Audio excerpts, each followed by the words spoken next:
channel of your peace. Where there's despair in life, let me bring hope.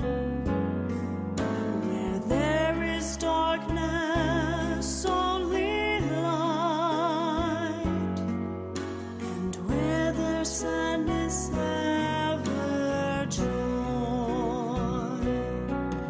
Oh, Master, grant that I may never seek so much to be consoled as to console, to be understood as to understand, to be loved as to love with all my soul.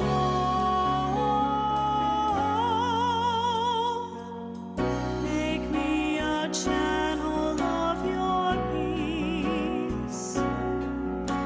It is in pardoning that we are pardoned, in giving of ourselves that we receive, and in dying that we're born to eternal life.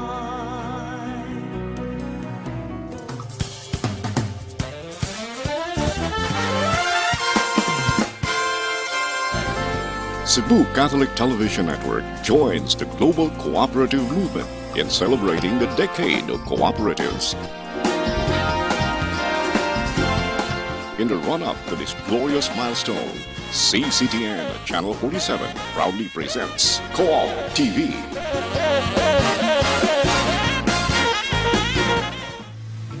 Hi and hello from Cebu City in Central Philippines. And welcome to COOP TV. COOP TV is being brought to you by CCTN Channel 47. We are in solidarity with the global co-op movement as we await the glorious milestone, the 2020 International Decade of Cooperatives. And we are even looking beyond 2020. We are looking to 2030 in the achievement of the 17 Sustainable Development Goals, which the ICA, the International Cooperative Alliance, has adopted as its platform for the development of mankind through cooperatives. Kung sama sa nandan, akong kauban, akong partner sa Co-op Advocacy, Romil Bansuelo. Partner, hello there. Hello, partner. Thank you so much for having me on the show.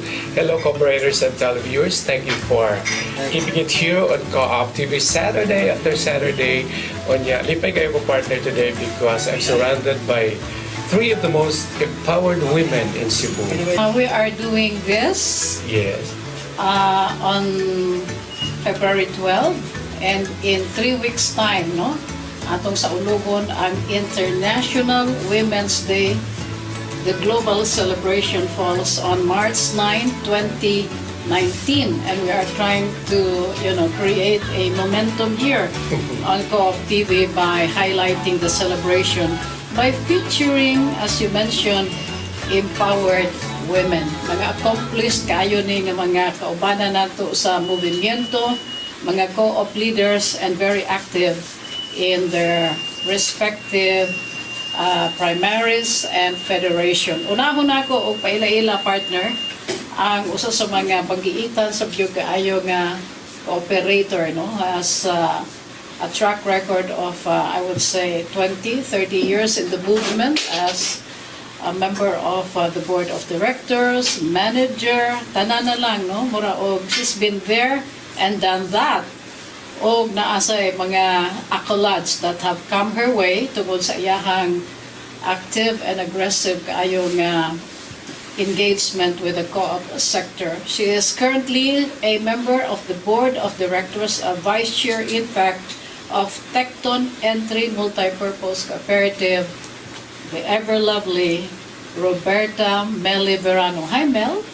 Hi, Mama Lu. Hi, Romel. Hi, good morning, Philippines. In tandem with Miss Meli Verano, is the ever accomplished po din siya partner. Daghan ngayon isang accomplishment when it comes to the movement. She is none other than Lydia Canaleja, also known as Jamos. Hi, Jamos.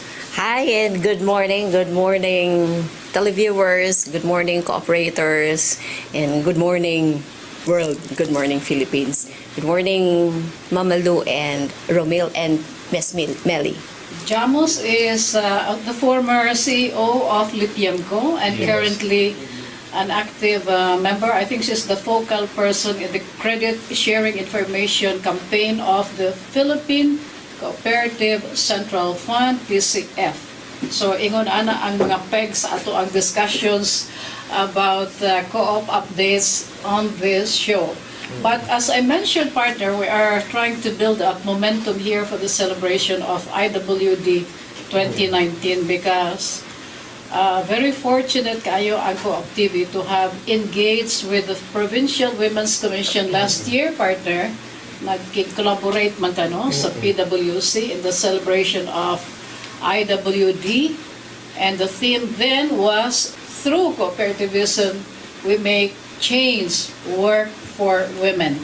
And I understand that making change work for women is the standard na nga tema makumasayo sa kasaulugan sa IWD in the under the administration of President Rodrigo Roa Duterte. And the global celebration has for its theme for 2019, no, partner, wailain ko dili ang balance for better. But just a little throwback to the celebration last year, partner, kay we were partner of PWC then. Tulog ito siya kaadlaw, partner, actually.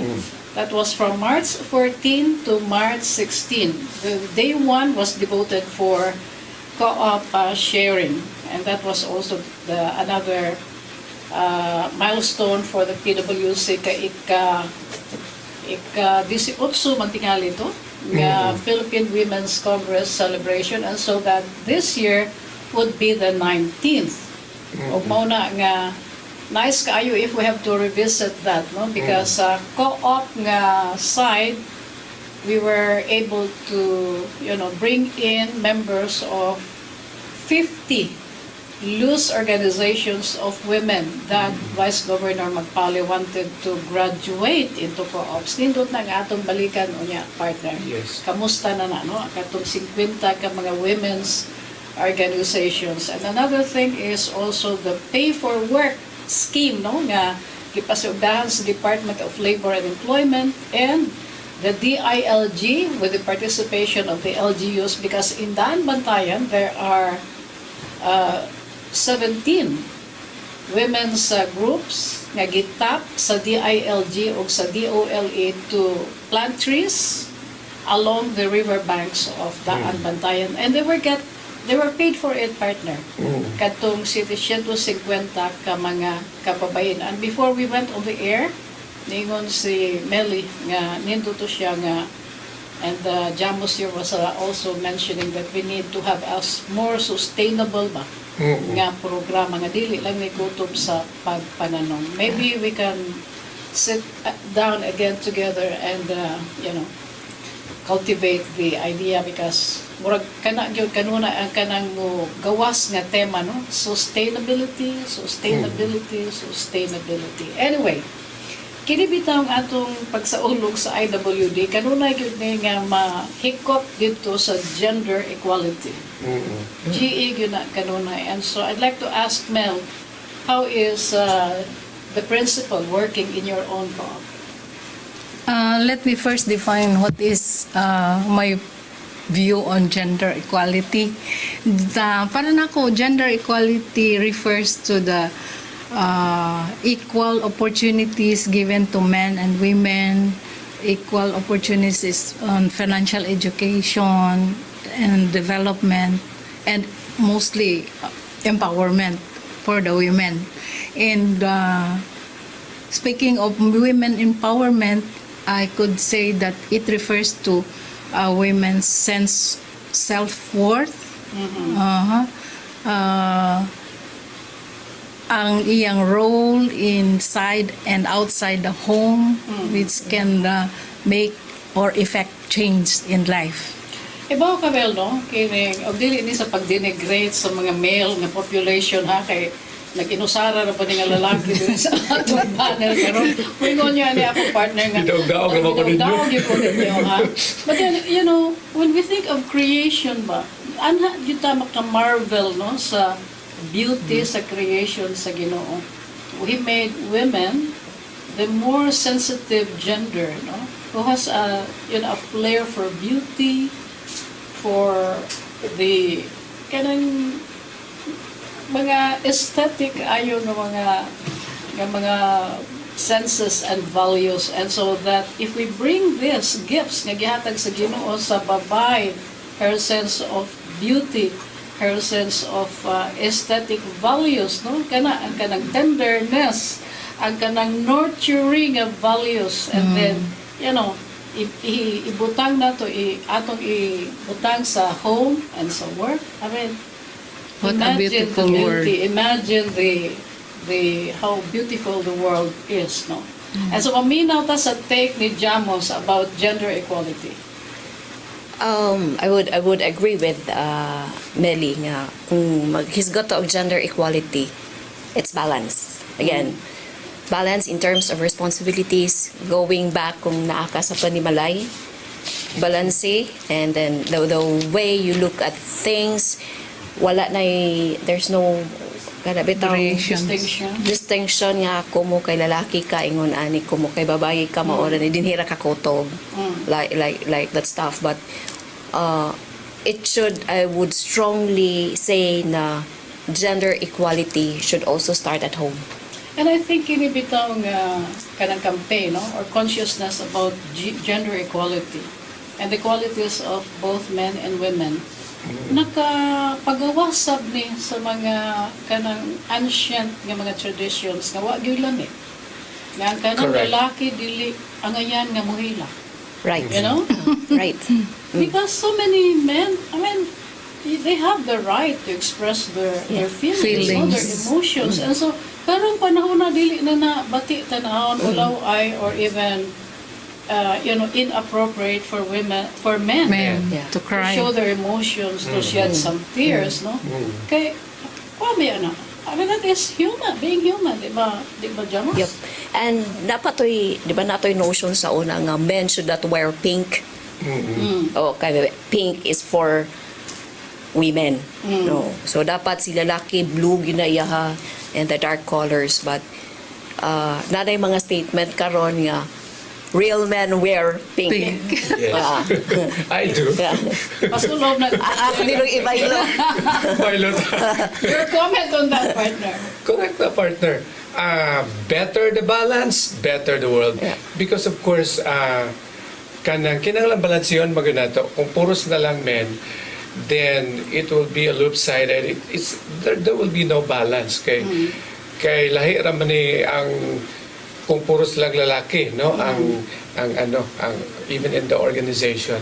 So it is all important in all aspect and in all facet of human development. Kinahanglan ko the presence of women because they create the balance. So mo na nga tama lang na ang theme karon sa 2019, no? Yeah, balance. Balance for better. For better, because better balance, better the world. More from our guests here, mga empowered kay nga mga ladies, and well, dili man is pag-usap, but we do share something in common, no, bisan lain-lain may mga kooperatiba, and we'll tell you more about that when we come back. Stay with us.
thank you. You are still with us on Co-op TV, and on this episode, we are trying to build the momentum in the celebration of International Women's Day 2019. Unya, nindot kaayo kuna-kunaon ba? Nga in the cooperative movement, buhi gyud kaayo ang advocacy for women empowerment o kung kinsa pa may makarepresentar ni ana no sa mao nga advokasya kundi kini mga empowered nga mga ladies nga ato mga bisita karon. And so in the previous na segment nangutana ko Mel and Jamos if the gender equality is being observed and institutionalized in your respective co-ops. Ikaw usab na. Oh yes, yes, yes. There is gender equality in not only in the leadership but also in the management staff. Of the 7 board, we have 3 women.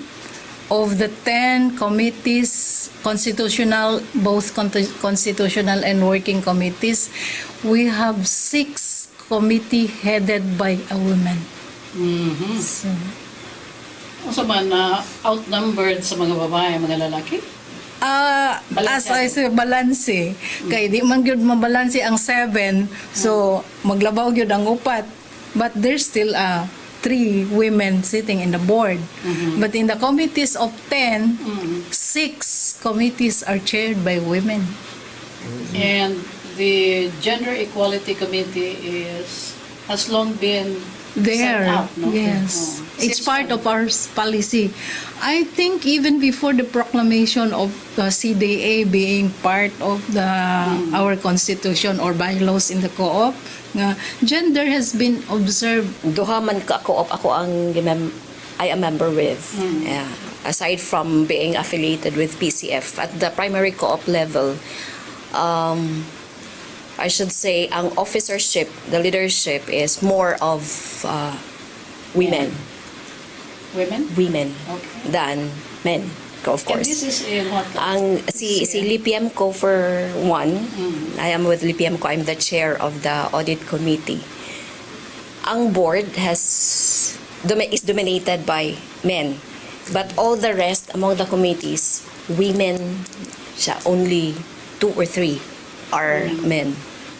So of all the committees. Ang Universal Land Bank is female dominated. We are 60% female and 40% male. So mo na nga daghan gyud na sila. So sa co-op as a 5 ka board nga seats, 2 ka male ang board of directors, 3 ka female. And so it's always like that, 40-60 all throughout sa committee and even sa membership. Kaya mao naman na ang composition sa mo ang sa land bank.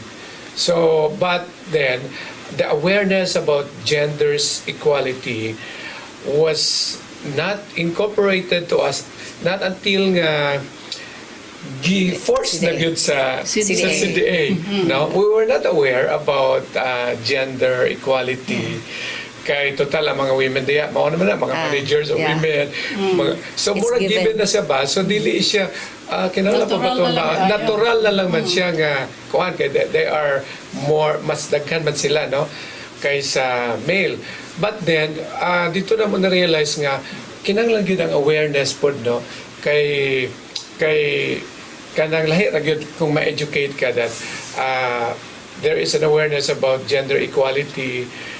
Although in practice ginahimo na nimo, but in terms of may mga program nga kanang ihatag nimo for women, wala gud mi kaayo, not until nga gi-introduce siya no as a part of the bylaws, as part of the co-op nga movement ang gender equality. Okay, in the case of Cebu News Co-op, where I serve as currently the vice chair of the Gender and Equality Committee, sa GAD, no? Gender and Development. Okay. Kanang tungod sa akong paningkamot na set up na siyang committee, and of course, pag turnover na sa mga bag-o nga leadership, I opted to become the vice chair. Kaya gusto na ako nga ang chairman ang member ng daan sa board of directors kay para nga paspas ba ng kung sa mga programa nga ma-formulate by the committee. So that's that. But sa management sa News Co-op, kanang gidominate yun siya sa mga kababayan. No? So there is officership sa chairman, sa board of directors. I think mas higher ang percentage sa mga lalaki. But very, very present, no? Naging presence ang mga babae sa leadership sa Cebu News Co-op. And of course, sa Lamak, where we are affiliated, the three of us, no? Mamatay gi-announce din ni Ellen Limucon nga 60-40 sila. And then, policy yun siya po sa kooperatiba. Okay, so mo na nindot sa kaayo nga among paambit ba, ma-share na mo nga there is really very high awareness for the principle of gender and development, no? Kay kana na klaro na nga usa ka lig-on kaayo nga pillar sa human development work ang mga kababayenan. And as we know, partner, kining daghan kaayo na og nahitabo karon sa kalibutan, no? Tungod sa higher nga awareness sa mga kababayenan sa ilaka nga rights and their sense of empowerment. Ako lang nang i-insert, no, nga look at what's happening in Hollywood, no? Katong ilahang Me Too nga movement nga dihay usa ka producer na kung tao sa Hollywood nga ihimo na lang yun niya nga duaan ang mga babae, ang mga actresses, no? Unya usa lang kanang ang confession, and that triggered the whole thing, no? Nga karon gani I think he is facing time in jail. Abot lang og na priso na baning tawhana kadto si Weinstein.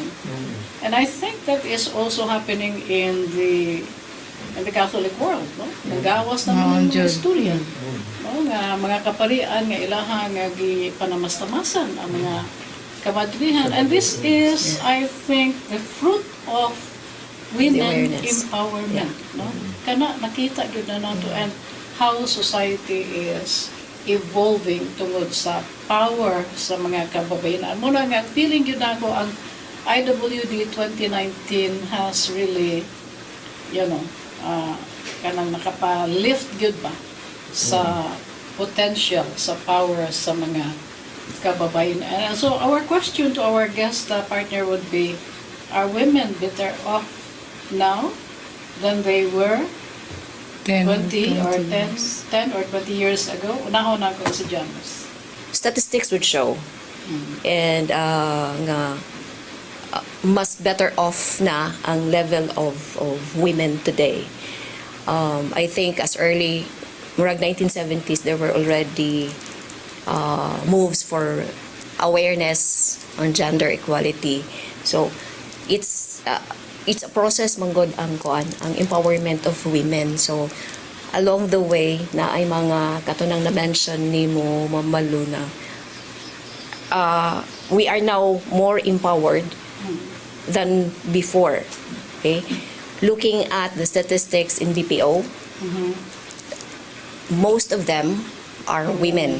Okay, I look at the statistics sa cooperative membership is more of women, though in terms of loan quality and of the women, diha lata gamay na ay diferensya between men and women, but there are more women coming out of their shell to be part of the society, the civil society that we are talking. Yeah, na mainstream na yun sila, and I think it's a great achievement for those people nga who are very, very passionate on the gender equality.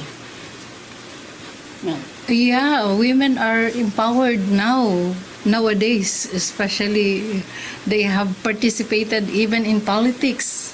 See, we have a lady president, Corazon Aquino, Gloria Macapagal. We have also lady governor in Cebu, Gwen Garcia. And so in the leadership of the co-op, there are so many women BOD chairman, chairwoman, for that Kung sa matter. kaya na ito guys, no? In the co-op not co party list, one of the nominees is a woman, and I think it's the first time, no? Yeah. Nga ang usa sa mga nominees, although she's just a third nominee, but it's already I feel nga kuha na dako na nga kausapan, dako na siya nga achievement in terms of balance. Usapan na ni mo Balance for tulo ba yan better. no? So kanang entry diha ni Divina Kemi of Nueva Yeah. Segovia Nueva Segovia. Consortium of Cooperatives Nueva Vizcaya. ang kuan ana ang how should I call that, ang undertone ba no is still about women empowerment, and I think dako pud kaayo gyud nga factor ang education, Education, yes. technology, no, and we can go on and on kay makita nato nga kaniadto ang mga babae biya dili biya na sila accepted sa politika kay enroll nato no kuto Yeah. sa kini ang balay no sa homemaking. And I was asad sa mga very, I think, significant kaayong development is kinig yung mga babae sa mga closed societies like in Afghanistan, for example. yeah, and in Muslim countries. Muslim no? countries. Eh diha man to gani Arabo nga babae nga nilayas, no? And she went to Canada to seek shelter there. Kanya ni-express na gyud siya nga di na gyud siya kaagwanta, no? Sa kanang ang mga tradition sa ilahang society, and that is something that is still evolving, I think. So, okay. As a woman and mother at the same time, what social concerns affect you most? Una-una ko si Nelly. For me, education, Mama Lou.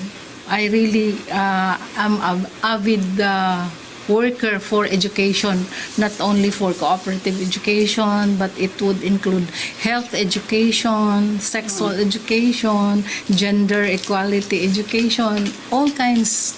So when a woman is educated, she has better opportunity to earn a better income.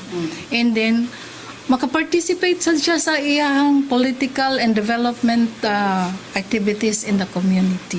So for me, of course, you cannot also go on with other activities without this health. Ang health is ma-acquire na lang nato if we are really a better educated person. Kay we can study health through our search and research. And we will hear from Jamos, no? Usa sa iyang take aning issue kung unsa gyud ang pinagkalutaw para niya nga social concern, both as a mother and a woman. Stay with us. We'll be back.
Thank you so much. You are still watching Co-op TV, and early on we were discussing about kaning mga social issues, social concerns that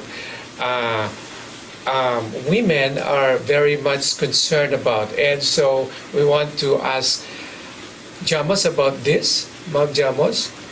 For me, it's also education. Primary yun siya ang education because once you become educated, mura bitong imong gi-open ang imo ng self to more development and that would motivate you to become more empowered. So education is basic and other concerns may come in later, but primarily I believe education. That's why kung akong i-recall ang akong mga interventions with the co-ops or akong mga services na akong nahatag for the co-op, it's geared towards educating the members, educating the women members in the cooperative. And that is why ang co-op education has always been continuing education, you know, because it does not necessarily mean nga ang atong edukasyon bahin lang yun sa co-op. When we become members of co-op, as you mentioned, we open our minds, no, and hearts sa tanan nga mga facets sa human development. I also feel strongly about education, partner, and both of us, we are advocates of co-op education. Ug ano sa agyuga ni ma-institutionalize sa atong curriculum. And also, I feel nga usa sa mga needed yung kaayo karong panahon na is education on the power of new media. No? Yeah. Kay di-creep naman yun ni sa tanan yun nga bahin sa ato ang panginabuhi. No? Kining social media, I hope nga usa ni ka, department maron sa ato ang gobyerno. Well, we have a department, the DICT, no? But in terms of, educating young people about the potential, both adverse and positive, sa power sa media, especially social media.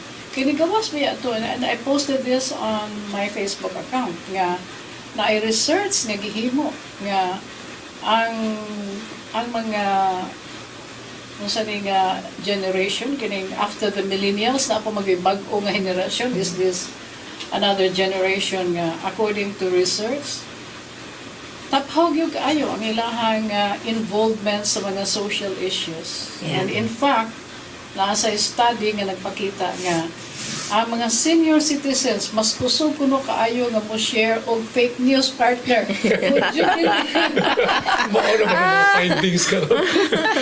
Sila na or kayo ang aggressive, ha?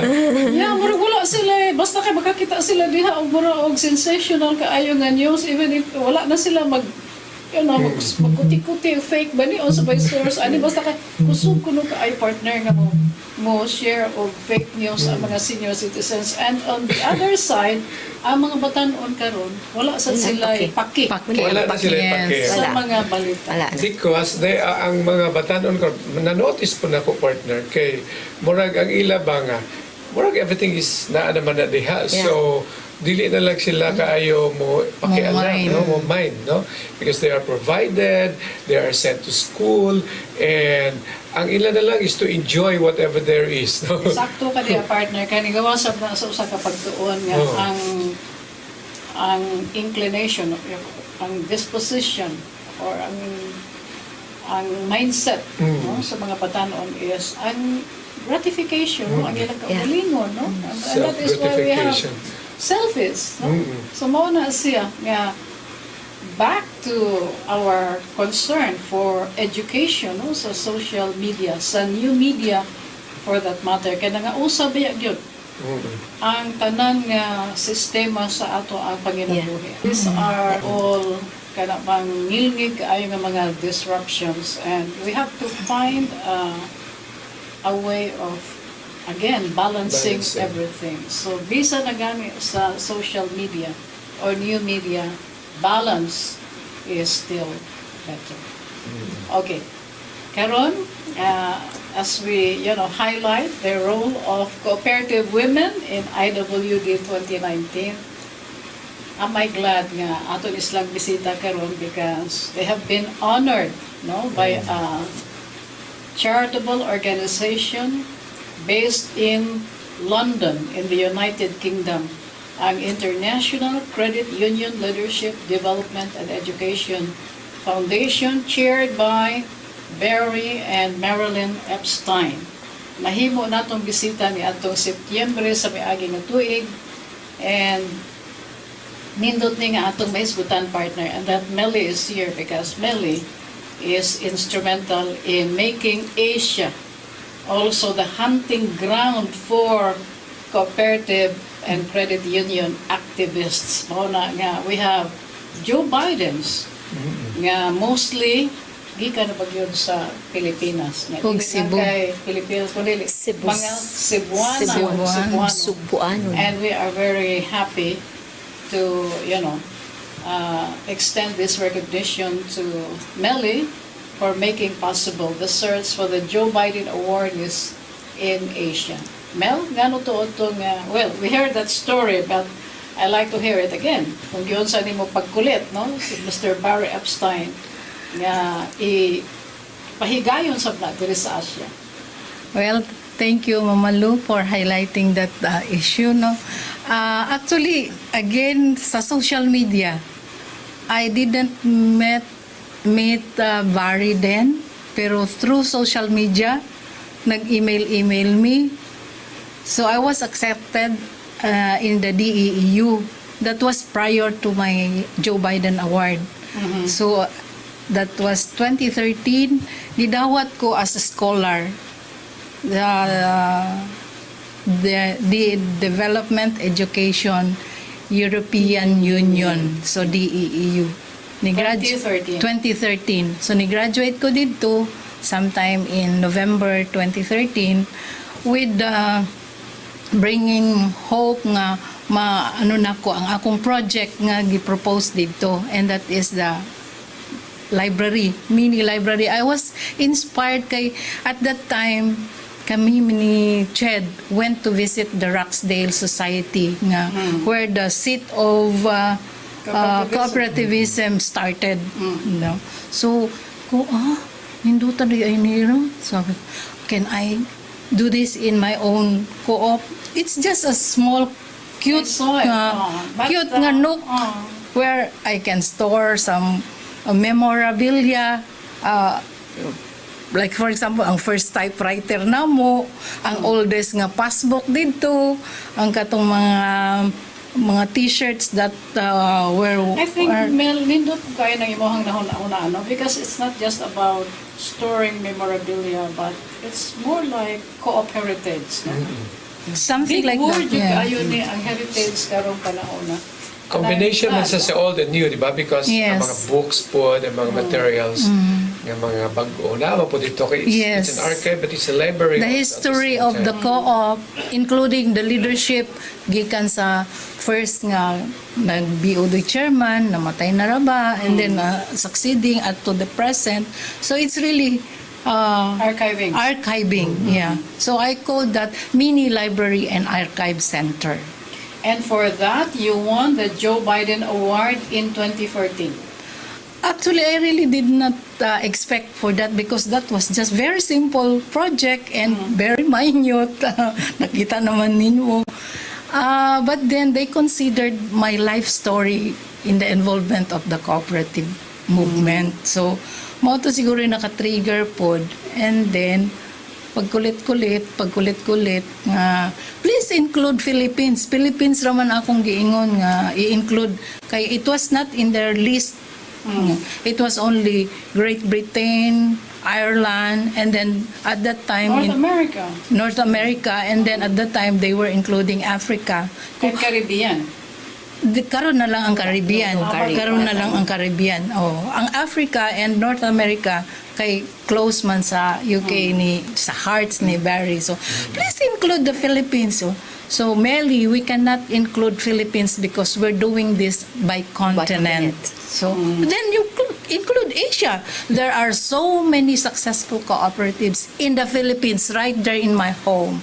I think rightful good to know ngayon mo hanggang system ng Asia because they do DE in Thailand. Bangkok, yeah. no? Asian DE. In fact, ang close fight na kong rival in this Joe Biden Award is from Thailand.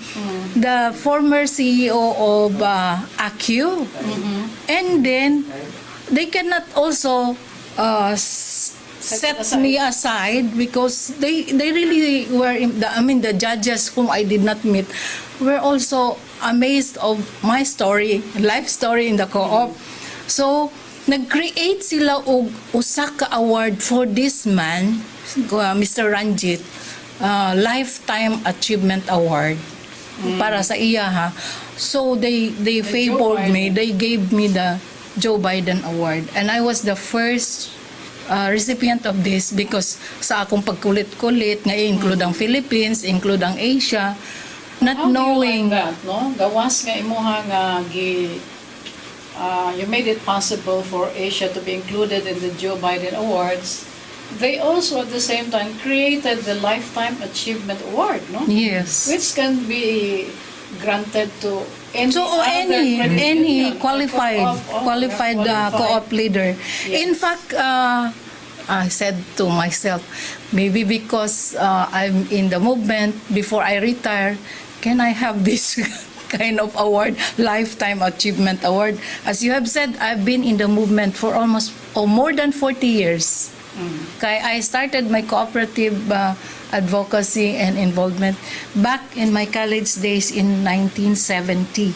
Kana nga narrative, Melly, na kinahanglan na og separate nga episode. For lack of time, no? We'll be back. We pause for a break. Stay with us.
We are now on the home stretch of our episode today.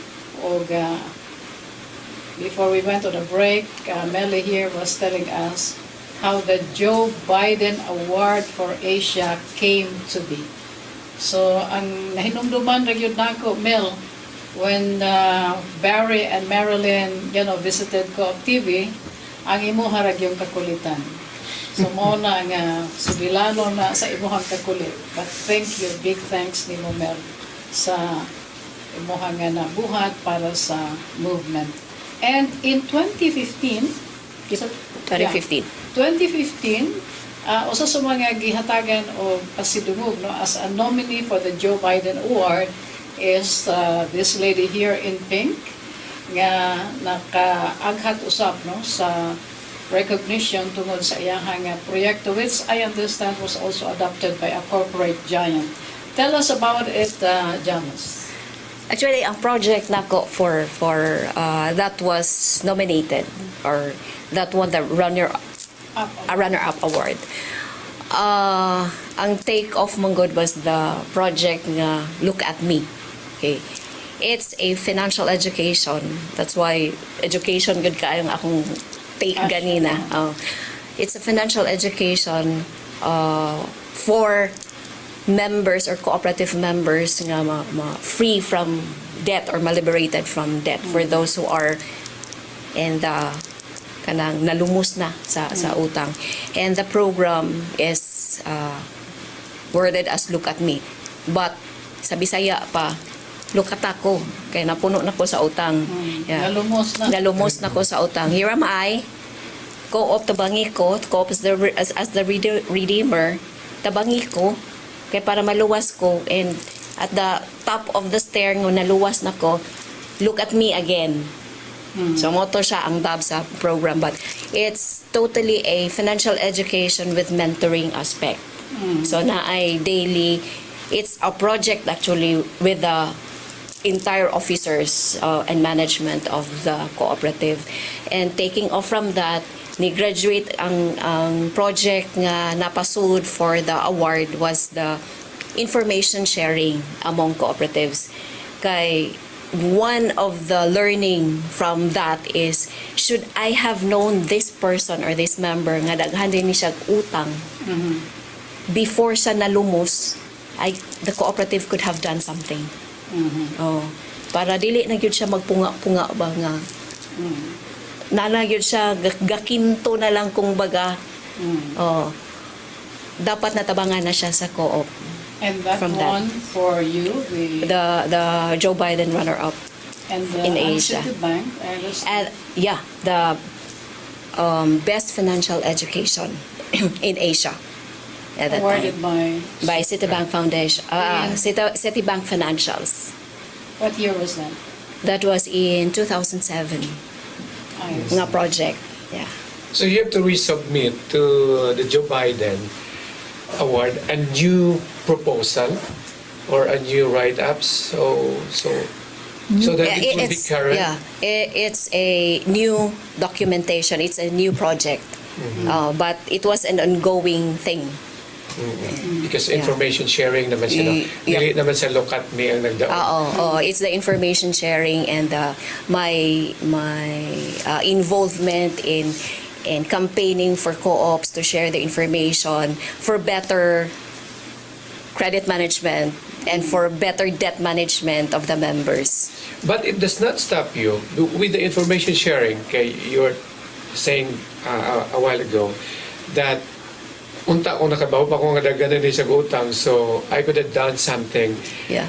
Imo siya gapon lokaton, no? Yeah. Just like in 2007. Yep. Lokaton gyapon sa nimo, but this time loaded ka na with information. So you know how to navigate this person nga, and then and for the upcoming pa nga mga members sa co-op nga daghan na kayo utang, no? Oo.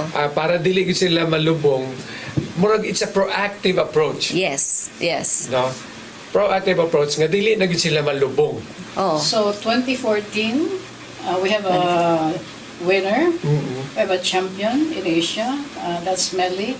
Finalist in 2015, and in 2016, Justin Lin Limukon for the Tourista farm, demo farm in Lamak, which actually won the Co-op Pits competition in Bali, Indonesia. And in 2017, by God's grace in town, angko na to, no? Ang award as the Joe Biden awardee for Asia for the training program called the Storytelling Power of Cooperative. So ingon ana, no, ka empowered sa mga co-op women. And I am glad nga kay mo magyud na ang kanang kung mahimo pala nga dili na lang ta magpa front page, no? Kay mo man gusto gyud uta nato ba nga below the radar lang ta. But if it means pushing co-op advocacy and women empowerment nganong dili man. And that is why nalipay kaayo ta partner that our guests here today took time for us, no, to share their stories. So, and just in addition to your journey at Jamos, I think giprepara po ka sa Ginoo to be in the PCF karon, no? Because you are the focal person in the credit information sharing data. I think ako na lang i-relay ang invitation to Mr. Gary Leonardo to visit us and share kung sa mga kapag-uhan karon sa Philippine Cooperative Central Fund Federation. He is the new chair, and as you mentioned earlier, nanay tulog pillars karon sa PCF, and they are the loans, investment, and the data banking. Yeah.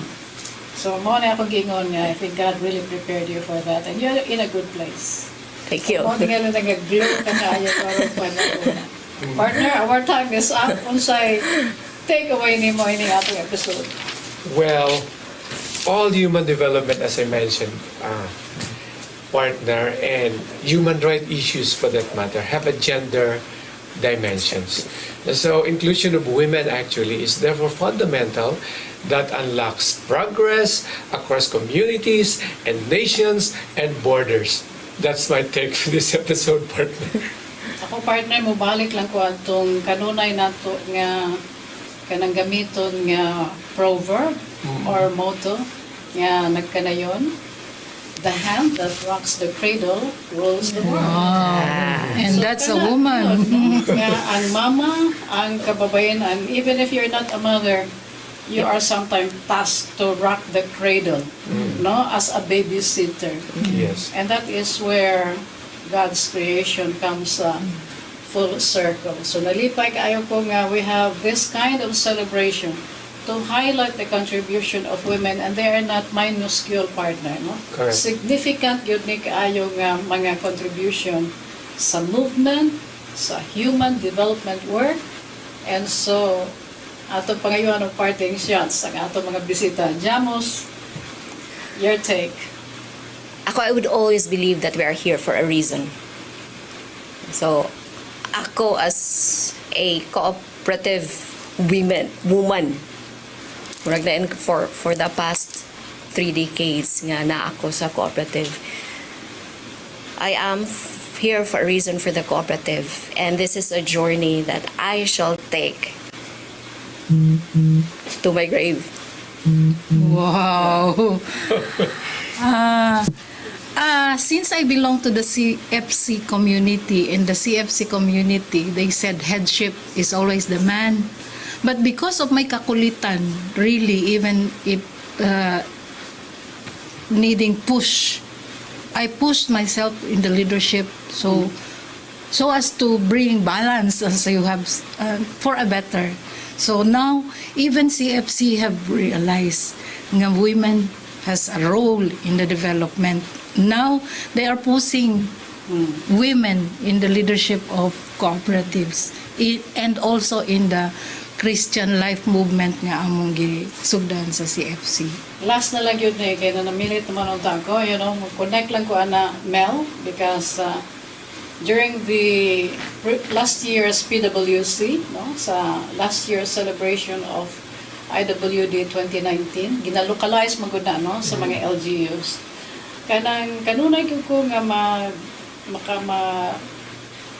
magbalik-balik sa ako ang panumduman ang gisulti ni Vice Governor Agnes Magpale that women are not out to supplant the role of men. Wala gyud tay intention aning atong pilihan o role ang mga kalalakian. We are here to complement their strength, no? Ug unsa pay sarang natong mahimo aron nga makabot nato ang atong full potentials. And so with that, we bring to a close another edition of COOP TV. Daghang kaayong salamat sa inyong paminaw, sa inyong pagtanaw. Thank you, Tatay Dodong Livchua, Nanay Dayan, for your 101% support for the COOP Advocacy Show. Thank you, Victor National, for supporting this show. Salamat sa atong technical crew, sa atong TOC, o sa atong editing group. We'll see you next time. God bless.